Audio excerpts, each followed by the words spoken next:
বিড়ালের বাচ্চাগুলো দূরে কোথাও রেখে আসলে গুনাহ হবে কি? আপনার বিড়ালের বাচ্চাগুলো যদি অন্য কাউকে দিতে পারেন সেটা সবচেয়ে উত্তম, যাতে করে সেগুলো কোনো প্রকার ক্ষতির মুখে না পড়ে। আর যদি এমন কোনো জায়গায় রেখে আসে যেখানে তারা চলে পুড়ে খেতে পারবে, বিশেষ কোনো বিপদ পড়বে না, তাহলে সেটাও আপনি করতে পারেন।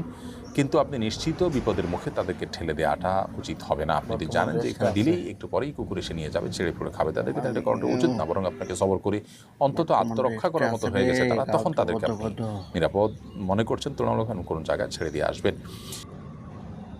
সবাই আমার মেয়ের জন্য দোয়া করবেন। ভালো থাকুন সবাই, সুস্থ থাকুন, বেশি বেশি করে সাপোর্ট করুন, শেয়ার এবং কমেন্ট করুন। কার বাড়িতে এরকম সুন্দর কালো মিউ আছে? দেখুন আমার বিছানার পর শুয়ে আছে।